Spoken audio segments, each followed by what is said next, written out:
Good morning, or good evening to you, boss. This is your brother Disaster. And today, this is your favorite show, or what's about to become your favorite show, on your favorite digital radio station, or the one that's gonna be your favorite real soon. Here, it's Unbound Horror. Whether it's summer or winter, our winter season never ends. Whether you're listening from the US, the UK, or Canada, it doesn't matter, we're all one family here, boss. Whether you're in your 40s, 50s, 60s, or 70s, you and I are brothers and friends. Even if this is your first time listening, your presence here was meant to be. We all share that spirit of adventure, we're all young wherever horror and adventure find us. And one final piece of advice. If true stories and everything that comes with them scare you, step out, this isn't the place for you. Because here, we buckle up for the fear. Before we turn the volume all the way up. This is Disaster on the radio, boss. Let's roll.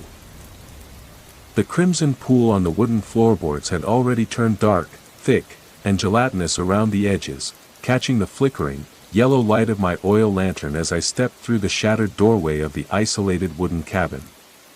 The air inside that cramped space did not smell of the crisp Sussex countryside outside, it was choked with the sickening, metallic reek of fresh blood, stale tobacco smoke, and the faint, bitter stench of sea salt. My hands, usually steady from years of surgical practice, trembled violently as I raised the lantern higher into the gloom, casting long, twisting shadows across the blood-splattered walls. Sherlock Holmes stood completely motionless just a few inches ahead of me, his tall, gaunt silhouette cut sharply against the darkness, his sharp gray eyes locked in a cold, unnatural stare upon the wall opposite the door. There was no sound in that terrible room except for the whistling of the freezing autumn wind through the cracks in the pine boards and the rhythmic, heavy thud of my own heart against my ribs. Pinned to the rough timber wall, suspended 3 feet off the stained floor, was the grotesque corpse of Captain Peter Carey, a man whose very name had once struck terror into the hearts of sailors across the North Sea. A massive, rusted iron whaling harpoon, over 6 feet in length, had been driven clean through his broad sternum with such monstrous, unnatural strength that its barbed steel head had buried itself deep into the solid oak beam behind him. His head was thrown back at an impossible angle, his eyes wide and bloodshot, frozen in an eternal expression of utter agony and unholy horror, while his thick beard was matted with dark, dried gouts of blood that had dripped down onto his chest.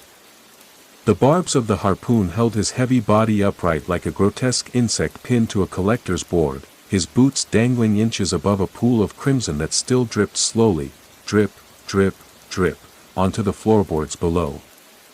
I swallowed hard, trying to force down the cold nausea rising in my throat, and stepped closer to inspect the horrific wound, my fingers instinctively reaching for my medical kit. Holmes raised a single, long forefinger to his lips, commanding absolute silence without turning his head, his entire body poised like a hunting hound that had finally caught the scent of something monstrous in the dark.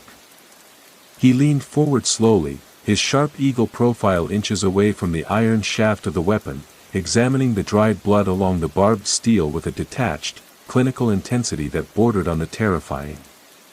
"Look closely at the angle of entry, Watson," Holmes whispered, his voice low, dry, and hollow, echoing through the silent cabin like dry leaves scraping across a tombstone. This was not the act of an ordinary murderer seeking revenge in the dark, this required the strength of a giant, or the sudden, violent impulse of a demon. I leaned down to examine the small wooden table beside the dead man, where 2 dirty rum glasses sat undisturbed beside a pouch of strong sea tobacco and a single, unlit pipe. A third glass lay shattered on the floor near the corpse's feet, its sticky contents mixed with the pool of coagulating blood that had begun to seep into the gaps between the floorboards. Suddenly, a low, scraping sound echoed from the dark tree-line outside the cabin window, followed by the wet crunch of heavy boots breaking through the damp autumn underbrush. Holmes did not flinch, he merely reached inside his heavy tweed coat, his fingers wrapping firmly around the handle of his heavy hunting crop as his eyes narrowed into 2 slits of gray ice. The door hinge groaned softly as the freezing wind pushed the heavy timber open another inch, revealing nothing but the deep, impenetrable blackness of the Sussex woods waiting outside. I drew my service revolver from my pocket, pulling back the hammer with a sharp, metallic click that sounded unnaturally loud in the suffocating silence of the room. The corpse on the wall seemed to shift slightly in the draft, the wooden beams creaking under the weight of the iron harpoon as if the dead captain were trying to lean forward and whisper his final secret into the cold air. Holmes stepped silently toward the dark doorway, his shadow stretching long and menacing across the blood-soaked floor, blocking out the faint yellow light of my lantern. "Keep your weapon ready, Watson," he murmured softly without looking back, his voice dropping to a harsh, gravelly rasp that chilled me more than the freezing night air. "The creature that drove this iron through solid bone and timber has returned to finish its work, boss." The nightmare of Black Peter's cabin did not begin on that grim, frost-bitten night in Sussex. Its seeds were sown weeks prior amidst the suffocating, yellow fog that routinely wrapped its damp shroud around the streets of London. It was late October, and the city was choked in a dense, sulphurous haze that pressed hard against the glass panes of 221B, Baker Street. Inside our sitting room, the fire sputtered fitfully in the grate, casting long, erratic shadows across the book-lined walls and the scattered heaps of criminal ledgers that littered the floor. I sat in my armchair with a half-empty mug of tea growing cold on the small side table, watching Sherlock Holmes pace the narrow length of the Persian rug with the restless, caged energy of a starving predator. For 3 straight days, no case of true merit had crossed our threshold, and the silence of the flat had become a psychological battleground for my brilliant, eccentric friend. His lean silhouette cut through the heavy lamplight as he turned abruptly, his long fingers twitching toward the leather case where he kept his hypodermic syringe. "The human brain is an engine, Watson," he rasped, his voice cutting sharply through the crackle of the hearth fire, filled with a dark, bitter tension. "It rots when left to idle, it turns upon itself and tears its own mechanism to pieces when the world outside offers nothing but mundane trivialities." Before I could offer a word of medical caution, the sound of heavy, ascending footsteps rattled the wooden staircase outside our door, accompanied by the urgent, wet slap of a rain-soaked coat hitting the landing. The door burst open without a preliminary knock, revealing Inspector Stanley Hopkins of Scotland Yard, his young face pale, his eyes wide with an unmistakable combination of exhaustion and primal dread. He stood in the doorway, water dripping from the brim of his bowler hat onto our carpet, clutching a thick leather notebook with trembling, rain-flecked hands. Holmes stopped his restless pacing instantly, his entire posture locking into sharp focus, his eyes narrowing into 2 piercing points of gray light. "Sit down, Hopkins, and drink," Holmes commanded, pointing a long, skeletal finger toward the brandy decanter on the sideboard. "You bring the reek of the countryside with you, but beneath the mud on your trousers lies the unmistakable stench of horrific, deliberate violence."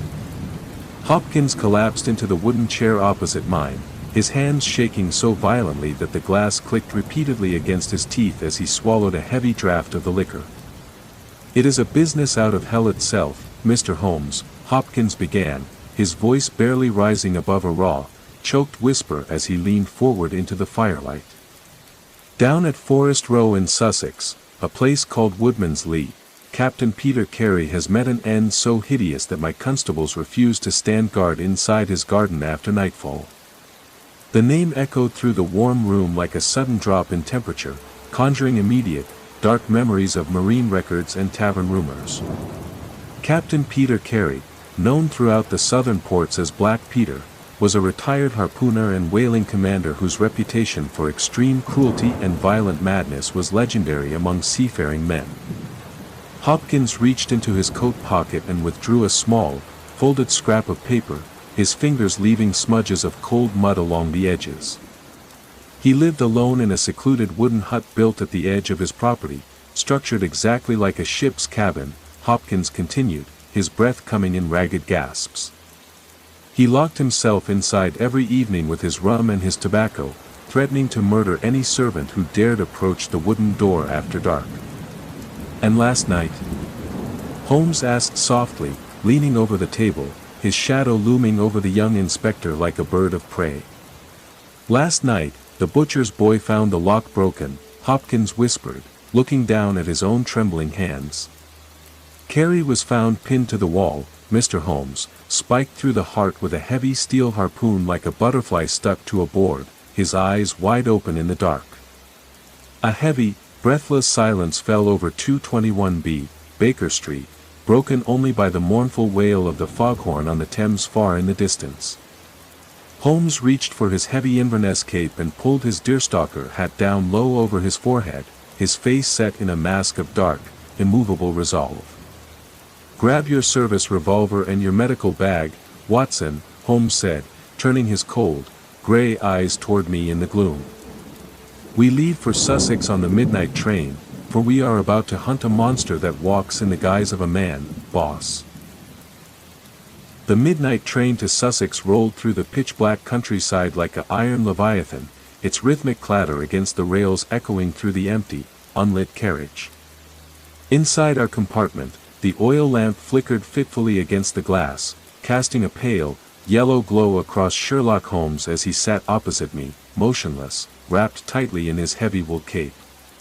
He had not spoken a word since we left the soot-choked platform of Victoria Station. His long fingers were laced together beneath his chin, his sharp, hawk-like profile etched against the dark window pane where cold autumn rain streaked down in erratic lines. I leaned my head back against the worn leather headrest, my hand resting instinctively on the heavy iron shape of the revolver inside my coat pocket, unable to purge my mind of the horrific imagery Inspector Hopkins had conjured. A man driven through the chest with a wailing harpoon, a weapon forged to pierce the thick blubber of ocean beasts, used to execute a human being inside a secluded wooden cabin. "You are pondering the physical force required, Watson," Holmes said suddenly, his dry, incisive voice breaking the heavy silence of the compartment without him turning his head from the window. "You are calculating the muscle, the leverage, and the sheer barbaric momentum needed to drive 6 feet of forged iron through human bone and 2 inches of solid oak. I confess it seems beyond the capacity of an ordinary man, Holmes," I replied, leaning forward into the faint light of the lamp. "Carey was a massive, powerful sailor himself, hardened by decades of brutal physical labor in the icy waters of the Arctic. He would not have yielded easily." "Precisely," Holmes murmured, turning his gray eyes toward me, 2 cold pools reflecting the dim amber flame. "Which means we are either dealing with a creature of extraordinary physical stature, or a strike executed with such swift, terrifying surprise that Carey had no time to draw the heavy sea knife he always carried at his belt." The train slowed with a long, metallic screech of brakes as we pulled into the deserted, mist-shrouded station at Forest Row, where the air tasted sharply of wet earth, rotting leaves, and the distant salt of the sea. Inspector Hopkins was waiting on the dark platform, an unlit lantern clutched in his hand, his coat collar turned up high against the biting Sussex wind. Without a word, he led us toward a closed 2-horse brougham waiting in the shadows behind the station house, its iron-rimmed wheels crunching loudly against the gravel road as we began our journey into the dark woods of Woodman's Lee. The carriage lurked through narrow, muddy lanes overhung by ancient, gnarled oak trees whose bare branches clawed at the night sky like skeletal fingers in the gloom. Every jolt of the carriage wheels seemed to drive us deeper into an isolated, forgotten wilderness where the laws of civilized London had no purchase. "The local folk are terrified, Mr. Holmes," Hopkins said softly, his voice trembling slightly above the groan of the carriage springs. "They speak of Black Peter as if he were a demon who brought a curse back with him from the icy seas. They swear they heard unearthly shrieks echoing from his cabin hours before the body was discovered." Holmes did not answer. He merely pulled his pipe from his pocket and stuffed it with strong, black tobacco, striking a match that briefly illuminated his pale, tight features in a burst of harsh orange light. The carriage came to a halt at the edge of a dense, shadowy clearing where the tree line parted to reveal a lonely wooden structure standing beneath the towering oaks. The cabin looked smaller than I had imagined, a dark, low-slung building constructed of heavy pine logs, its single window dark and lifeless like the blank eye socket of a skull.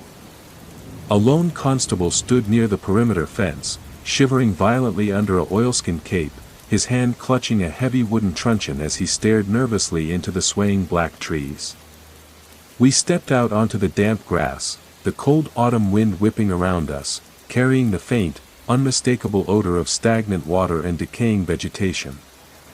Holmes walked silently toward the cabin door, his long shadow stretching across the wet lawn, his eyes scanning the muddy ground with meticulous, predatory focus.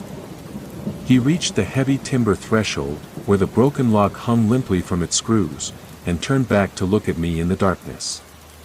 "Prepare yourself, Watson," Holmes whispered, his voice dropping to a low, thrilling rasp that sent a shudder down my spine. "We are about to cross into the lair of a dead monster, and the bloody floorboards inside still hold his last secret, boss."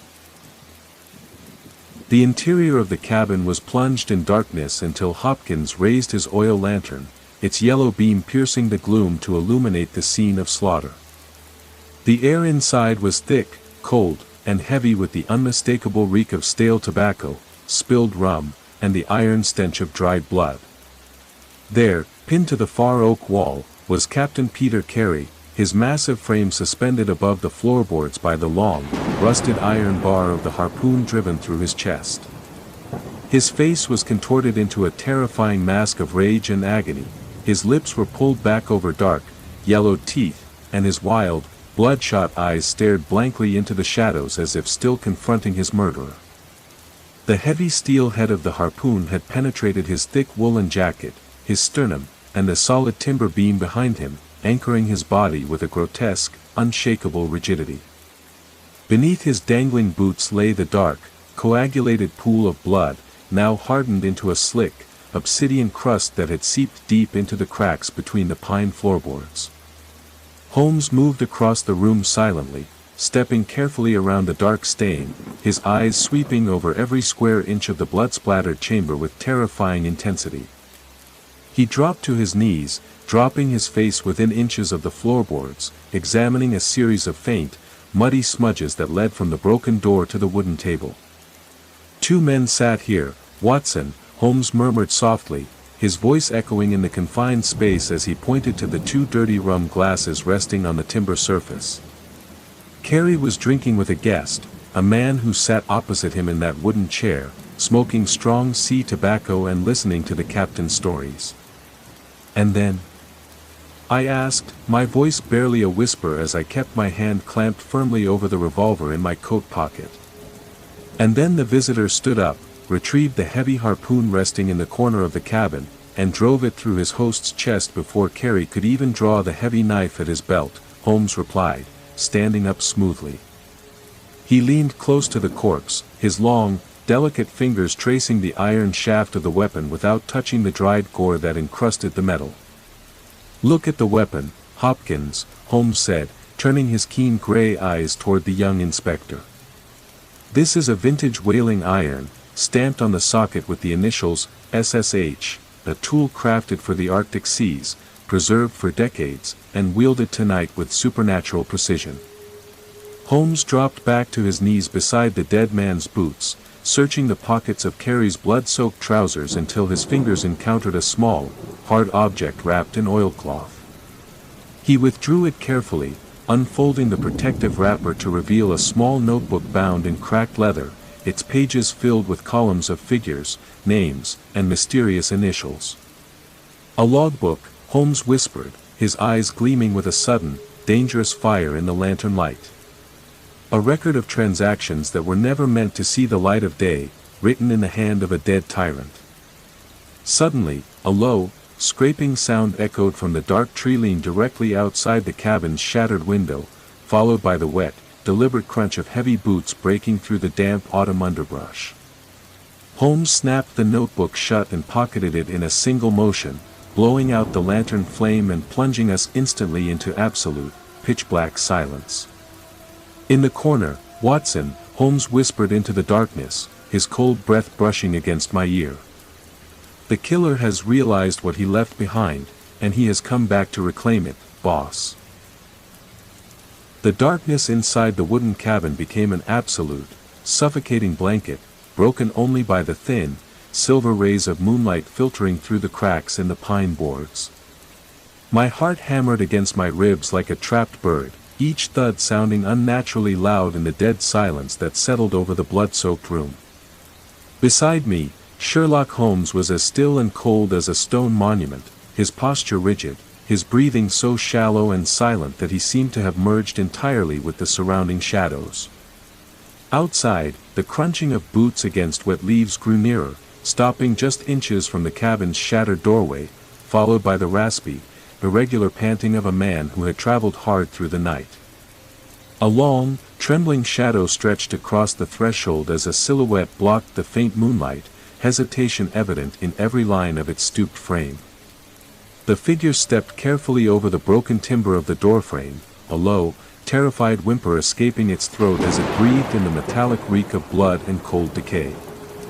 A match struck suddenly with a sharp crack, illuminating a small, pale face covered in sweat and grime, its wild, panicked eyes darting instantly toward the far wall where the dead captain hung pinned to the timber. The young man gasped, dropping the burning match to the floorboards, where it flickered out, plunging us back into darkness before he could scramble toward the small wooden desk in the corner. He fell to his knees, his hands clawing frantically through the empty drawers and scattered papers, his breath coming in jagged, terrified gasps as he searched for something he desperately needed. Looking for this, perhaps? Holmes's cold, razor-sharp voice sliced through the gloom like a scalpel, breaking the spell of darkness. In a fraction of a second, Holmes struck his own lantern, filling the cabin with a harsh yellow glare that caught the intruder completely off guard. The boy, for he was little more than a fragile youth of 20, dressed in the threadbare coat of a clerk, shrieked in terror, throwing his arms over his face as if struck by a physical blow. Hopkins lunged forward with practiced efficiency, grabbing the lad by his collar and slamming him against the wall, forcing his hands behind his back with a metallic click of handcuffs. "Let me go," the boy sobbed, his body shaking uncontrollably as he stared at Holmes with wide, bloodshot eyes. "I didn't kill him. I swear on my mother's soul, I didn't kill Captain Carey." Holmes stepped closer, holding the small leather notebook he had recovered earlier just inches from the boy's trembling face, his gray eyes narrowing into two piercing beams of ice. "Your name is John Hopley Nelligan," Holmes stated softly, his voice carrying the calm, terrifying weight of absolute certainty. "You are the son of the ruined banker who disappeared off the coast of Norway 14 years ago with a fortune in stolen securities that ended up in the hands of Black Peter." The young clerk collapsed into Hopkins's grip, his knees giving way completely, tears carving pale tracks through the soot and mud on his hollow cheeks. "He murdered my father," Nelligan wept, his voice cracking with historical grief and fresh terror. "I came here 3 nights ago to demand what was ours, but when I returned tonight to find the tin box, I found this nightmare." Holmes looked down at the weeping youth, then slowly turned his gaze back toward the massive iron harpoon still buried deep in the solid oak beam above us. He examined the thin wrists and delicate, ink-stained fingers of the young clerk, a dark, skeptical shadow passing across his eagle features. "You possess a powerful motive, Mr. Nelligan," Holmes murmured softly, his hand stroking his chin in deep, meditative thought. "But motive alone cannot forge the physical miracle required to drive 6 feet of rusted steel through a giant's chest, boss." The arrest of young Nelligan seemed to bring a temporary, deceptive relief to Inspector Hopkins, who stood over the weeping clerk with the triumphant air of a man who believed his duty was fully discharged. Yet as the pale, gray light of a damp Sussex dawn began to filter through the cracks of the wooden cabin, Sherlock Holmes remained entirely unconvinced, his restless mind refusing to accept a solution so physically flawed. The cold morning mist drifted inside, wrapping around our boots like ghost fingers, bringing with it the damp smell of rotting oak leaves and wet clay from the forest outside. I watched Holmes as he stepped around the dried pool of blood, his sharp gaze searching every shadow, every gap in the rough pine walls, and every crevice of the dark, stained floorboards. He stood before the grotesque corpse of Captain Peter Carey, ignoring the cold morning wind that whistled through the shattered doorway, his eyes fixed on the massive iron harpoon still locking the dead tyrant to the wall. The corpse seemed even more terrifying in the gray light of morning. The pale flesh of Carey's face had taken on a waxy, yellowish tint, making the wild, bloodshot eyes look even more hollow and fixed in their eternal expression of horror. "Look at him, Hopkins," Holmes said softly, his voice cutting through the heavy, mournful silence of the room like a cold steel blade. "Look at the fragile wrists of this unfortunate youth, and then look at the thickness of the oak beam behind that dead man's sternum." Hopkins shifted uncomfortably, adjusting his heavy coat as he glanced from the terrified boy back to the bloody horror pinned against the timber. "The boy was driven by desperate revenge, Mr. Holmes," Hopkins argued, his tone carrying the rigid stubbornness of Scotland Yard. "Adrenaline and hatred can grant a frail man the fleeting strength of a giant when the moment strikes." Holmes let out a low, dry chuckle that held no trace of humor, turning his sharp, angular profile toward us as he gestured to the bloody floorboards. "Adrenaline cannot alter the fundamental laws of mechanics, my dear Hopkins," Holmes replied, his voice dropping to a low, intense whisper. "To drive a blunt, rusty whaling iron through a heavy woolen coat, dense muscle, human bone, and 2 inches of seasoned oak requires not merely strength, but absolute, practiced leverage." He dropped to his knees once more, pulling a small magnifying glass from his pocket, inspecting the wooden table where the 2 dirty rum glasses rested beside the unlit pipe.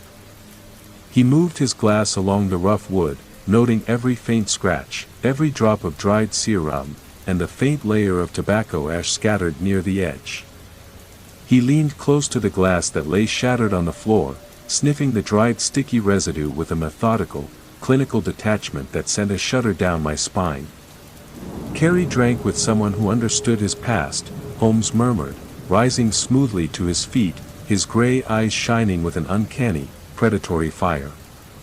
"Someone who could sit across from Black Peter without flinching, someone who shared the harsh, bloody trade of the Arctic seas."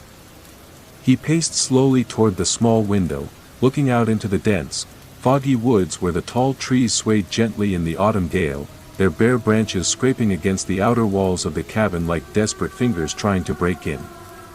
He turned toward me, his hand resting on the lapel of his heavy tweed coat, his face set in lines of sharp, unyielding determination. "We leave the boy in your custody, Hopkins," Holmes said, stepping past the shivering prisoner toward the open air outside. "Keep him locked away, but do not close your ledgers just yet. The real monster is still roaming the mist-shrouded lanes of Sussex, boss." We returned to London on the morning express, the scenery passing by the train window in a blur of grey mist and barren fields, but Sherlock Holmes remained completely submerged in his own thoughts. He sat curled up in the corner of our compartment, his deerstalker pulled low over his eyes, pipe smoke rising in dense, blue spirals toward the ceiling as he analyzed the invisible threads of the bloody mystery.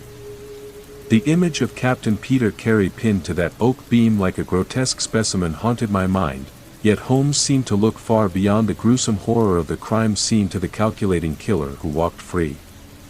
"The boy Nelligan is a mere red herring, Watson," Holmes said suddenly, his deep, resonant voice cutting through the steady clatter of the train wheels against the iron rails.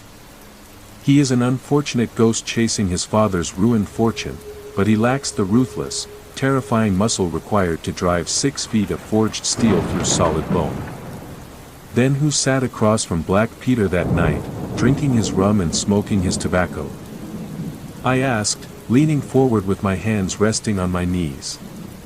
"An old harpooner," Holmes replied, his eyes gleaming with a cold, terrifying clarity through the cloud of tobacco smoke. "A veteran of the icy northern seas, a man whose hands are calloused by heavy ropes and whose strength has been forged in the brutal slaughter of ocean leviathans." Upon reaching Baker Street, Holmes did not pause to rest or eat. He immediately dispatched a series of telegrams to various shipping agencies, naval registries, and dock offices along the Thames. For 2 full days, our sitting room was transformed into an intelligence post, with ragged street urchins from the Baker Street irregulars running up and down our wooden stairs, carrying sealed envelopes and ink-stained ledgers. Holmes sat at his cluttered desk, surrounded by dusty naval records, examining the crew manifests of every whaling vessel that had sailed the Arctic waters over the past 20 years.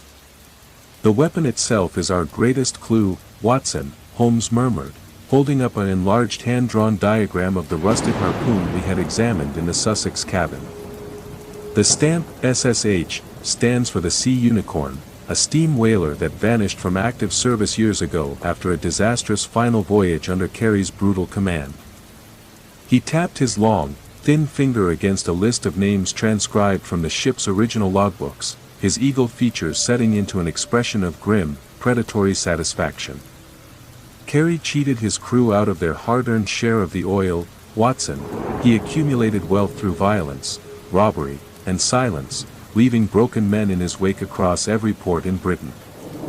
Suddenly, a loud, authoritative knock echoed from the street door below, followed by the heavy, measured tread of Inspector Hopkins ascending the staircase to our flat.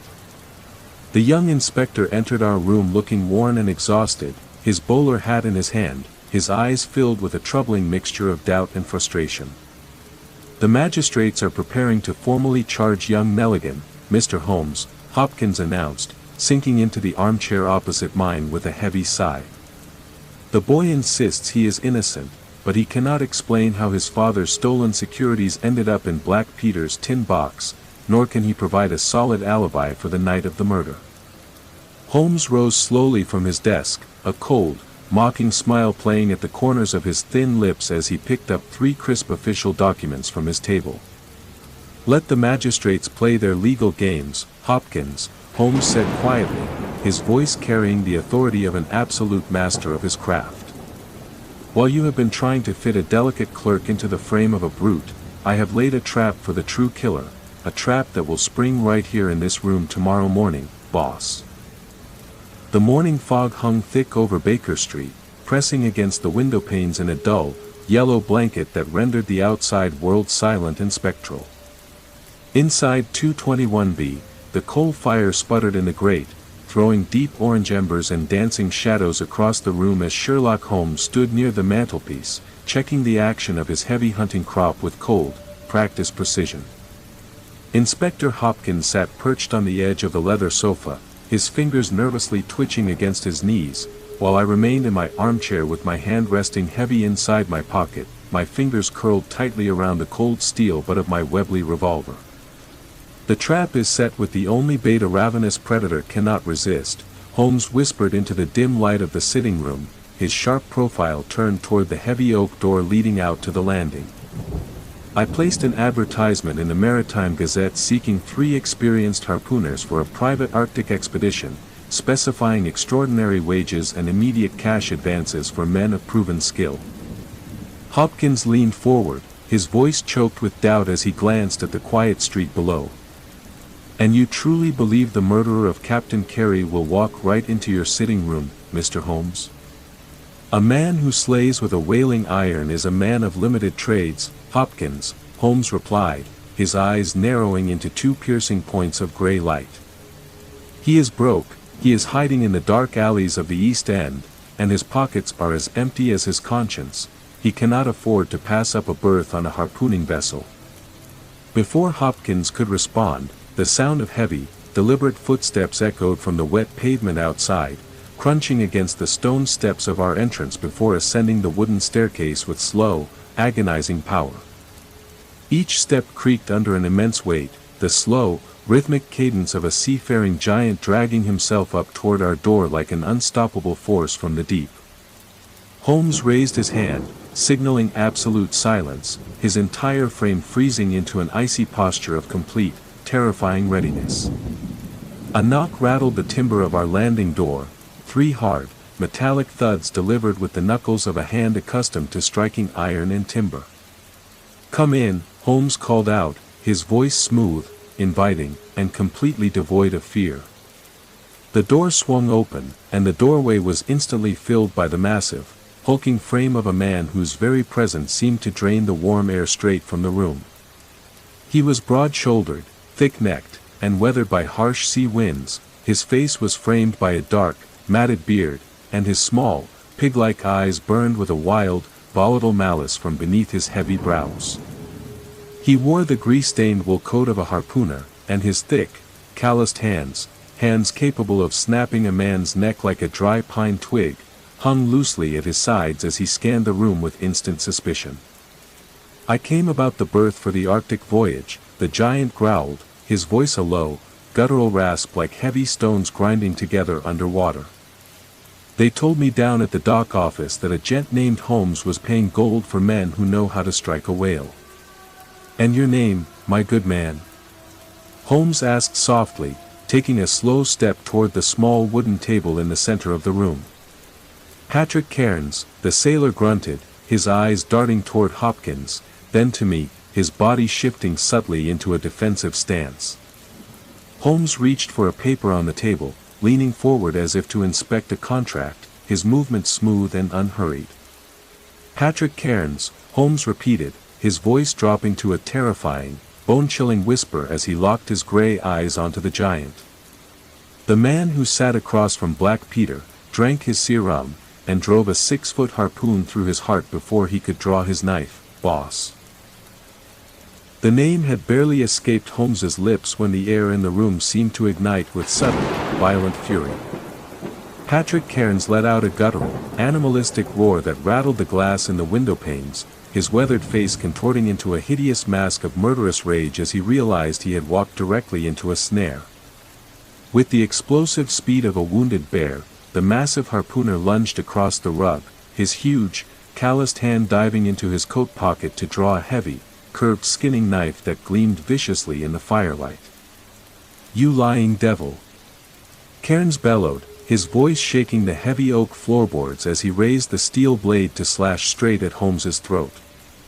Before the blade could descend, Holmes moved with lightning swiftness, dodging sideways with incredible agility while bringing his heavy hunting crop down with a brutal, cracking blow across the killer's wrist.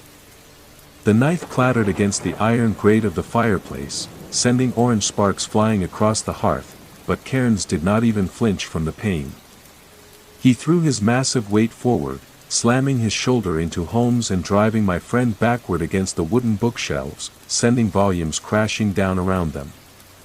Inspector Hopkins shrieked out a command, lunging at the giant's waist, but Cairns swatted the young detective away like an irritating fly, sending him sprawling helplessly across the carpet into the side table. I whipped my heavy Webley revolver from my coat pocket, pulling back the hammer with a sharp, iron click, but the two men were locked in such a desperate, thrashing struggle that I could not risk firing without striking Holmes. Cairns pinned Holmes against the wall, his thick, grease-stained fingers wrapping around Holmes's throat with crushing, unnatural strength, his bloodshot eyes bulging with manic intensity. "I killed Black Peter, and I'll kill every cursed hound who stands in my way," the giant screamed, his breath reeking of stale gin and rotten tobacco as he tightened his deadly grip. Holmes's face turned pale, his sharp gray eyes bulging as he fought for air, his hands clawing at the giant's iron wrists in a desperate effort to break the stranglehold.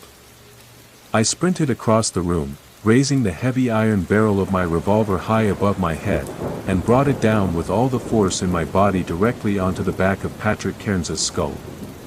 A sickening thud echoed through the flat, and the giant froze for a fraction of a second, his grip loosening slightly as a thick trickle of dark blood began to ooze through his matted hair. Before he could turn his terrifying wrath upon me, Hopkins leaped up from the floor, throwing a pair of heavy iron handcuffs around the killer's thick wrists, snapping the spring locks shut with two loud, metallic clicks. Holmes collapsed onto his knees, coughing violently, his long fingers massaging his bruised throat as he leaned against the leg of his cluttered desk to catch his breath. Cairns thrashed wildly on the rug, roaring obscenities as the iron cuffs bit deep into his flesh, but Hopkins and I threw our combined weight over his muscular back, pinning his massive arms securely behind him. Holmes slowly pulled himself up, adjusting his disheveled collar, a thin, cold smile playing upon his pale lips despite his ragged breathing. "You see, Hopkins," Holmes rasped, his voice raw and raspy from the crushing grip of the brute on the floor.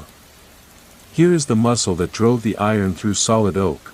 The true monster of Woodman's Lee is finally in your chains, boss." The giant lay pinned against the Persian rug, his chest heaving like a trapped leviathan, his bloodshot eyes darting frantically between the three of us as the reality of his predicament began to settle into his dull, violent mind. The heavy iron handcuffs bit deep into his thick wrists, but it was not the metal that subdued Patrick Cairns, it was the icy, absolute composure of Sherlock Holmes, who stood over him, straightening his crumpled cravat with calm, deliberate hands. The room was in complete ruin, books lay scattered across the floor, the side table was overturned, and the sharp metallic reek of sweat, spilled gin, and fresh blood filled the cramped space of our sitting room. "Get him into the heavy armchair, Watson," Holmes rasped, his voice still hoarse from the crushing grip that had nearly ended his life moments before. "And keep that revolver leveled directly at his forehead. A beast of this size does not yield easily, even when bound in iron." Together with Inspector Hopkins, who was still gasping for air and wiping a smudge of cold soot from his forehead, I forced the massive sailor up off the floor and slammed him down into the heavy leather chair. Cairns slumped into the cushions, his dark beard matted with the blood dripping from his scalp wound, his small, pig-like eyes glaring at Holmes with an unholy mixture of hatred and fear. Holmes pulled a wooden chair close, turning it around to rest his arms on the backrest, leaning inches away from the murderer's weathered, scarred face. "You have a confession to make, Cairns," Holmes said softly, his voice cutting through the heavy silence like a razor through silk.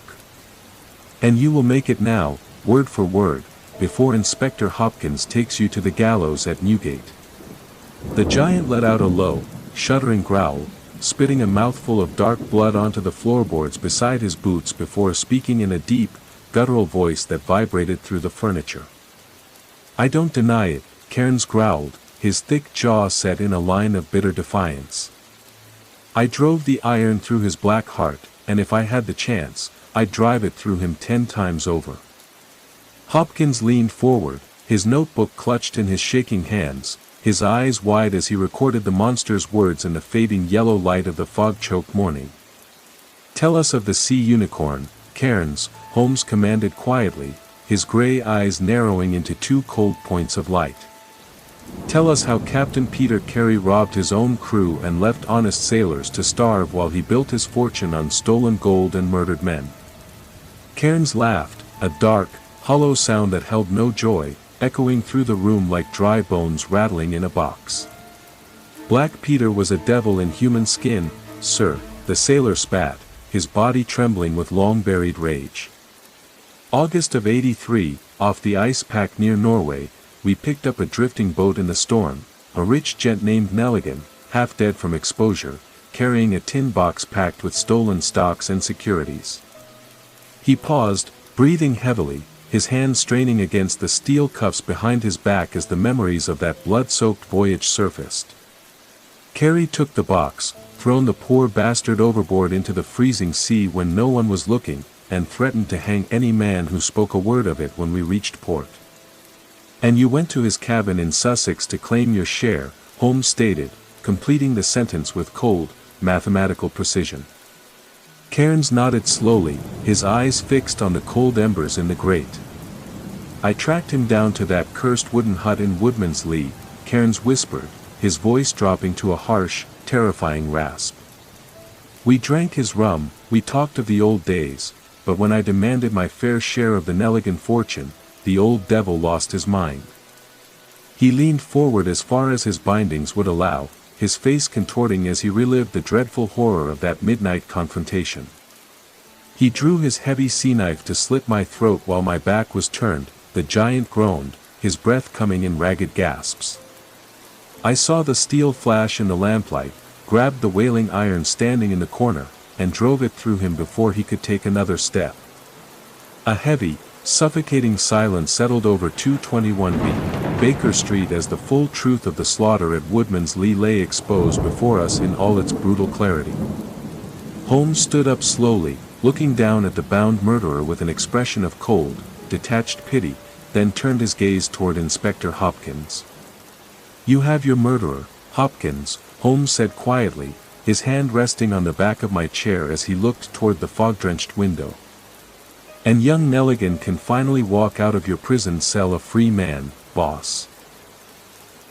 The heavy silence that followed Patrick Cairns's confession hung over the ruined room like a shroud, broken only by the sharp, rhythmic scraping of Inspector Hopkins's pencil as he finalized his official notes. The morning fog outside 221B, Baker Street had turned from a sulphurous yellow into a thick, milky white, pressing hard against the window panes and isolating our flat from the rest of the oblivious, bustling city. Cairns sat motionless in the heavy leather armchair, his massive head bowed toward his chest, the bloody matted hair above his brow drying into a dark, crusted stain while his wrists remained securely bound behind his back. Hopkins stood up, blowing gently on the damp ink of his notebook, his pale face reflecting a profound mix of humiliation and overwhelming relief. "I owe you a debt I can never fully repay, Mr. Holmes," the young inspector murmured, his voice trembling slightly as he gestured toward the hulking figure of the murderer. "Had it not been for your extraordinary vision and your refusal to accept the obvious, an innocent youth would have walked to the scaffold while this monster roamed the docks free to kill again." Holmes waved his long hand dismissively, stepping toward his cluttered desk to light his pipe, his dark mood returning as the sudden adrenaline of the violent struggle began to fade.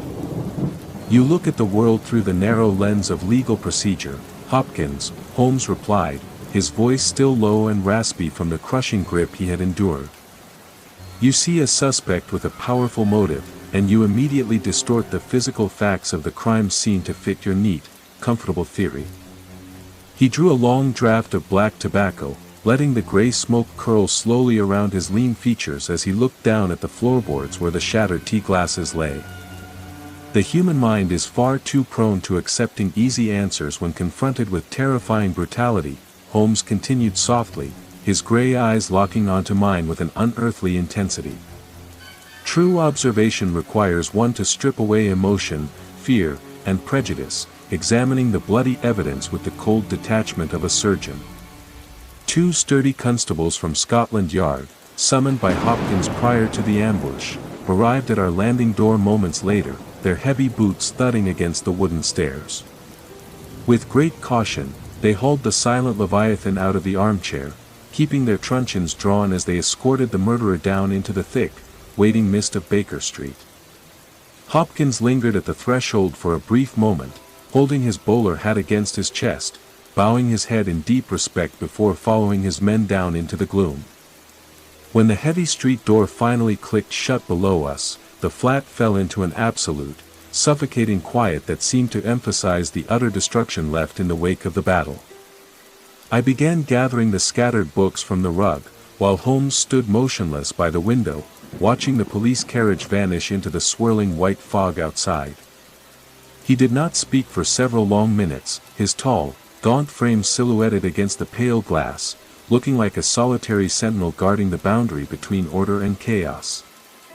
"The case is concluded in the eyes of the law, Watson," Holmes whispered suddenly, his voice echoing through the silent room like dry autumn leaves rustling across a tombstone. "The killer is bound for the gallows, the stolen securities will be restored to young Nelligan, and the ghost of Black Peter has been satisfied." He turned slowly to face me, his eagle profile etched against the dim morning light, his expression grim, dark, and hollow. Yet the darkness that drove a man to pin his fellow human to a wall with a wailing iron is not confined to Woodman's Lee, Holmes murmured, stepping toward the hearth where the dying embers flickered out. "It festers in every dark alley of this city, waiting for the fog to rise once more, boss." The quiet that settled over 221B, Baker Street in the hours following Patrick Cairns's departure was thick, heavy, and absolute, a silence so profound it felt as though the fog outside had crept through the floorboards to smother the very room. The fire in the grate had died down to a bed of gray embers, casting a cold, ghostly light over the overturned furniture, shattered glass, and blood-stained carpet where the giant had thrashed in his trap. I set my heavy Webley revolver down on the mantelpiece with a sharp click, my hand still trembling from the lingering shock of the struggle. Sherlock Holmes remained motionless near the window, his long, gaunt silhouette carved sharply against the pale white blanket of mist that pressed against the glass. His eyes were fixed on the empty street below, staring into the void where the police brougham had vanished into the London gloom, taking with it the physical remnants of our ordeal. "It is over, Holmes," I said softly, sinking into my armchair. "Nelligan will be cleared, the papers returned, and Patrick Cairns will face the gallows at Newgate before the month is out."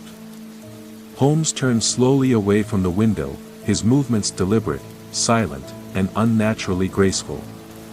His razor-sharp features were drawn, his cheeks hollow, and his eyes burned with a dark, restless fire that chilled me far more than the winter wind. He walked over to the side table, picked up his favorite black clay pipe, and filled it with bitter tobacco, his long fingers working with mechanical precision. "Justice, Watson," Holmes murmured, his voice dropping to a low, hollow rasp that vibrated through the quiet room. "What the law calls justice is merely a temporary patch applied to a gaping, infected wound on human civilization." He struck a match with a sharp crack, illuminating his hawk-like face in a sudden burst of orange flame before drawing smoke into his lungs.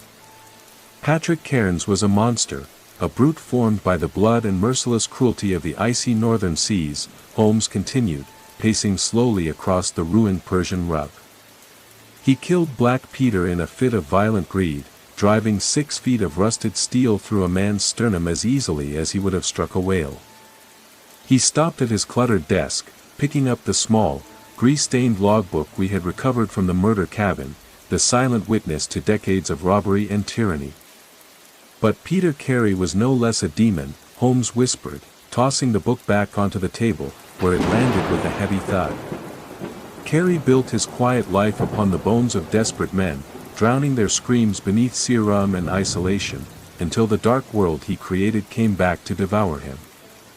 He stepped over to the hearth, gazing down into the dying red embers as smoke rose in slow spirals toward the ceiling. "We have solved the riddle of iron and blood, my dear Watson.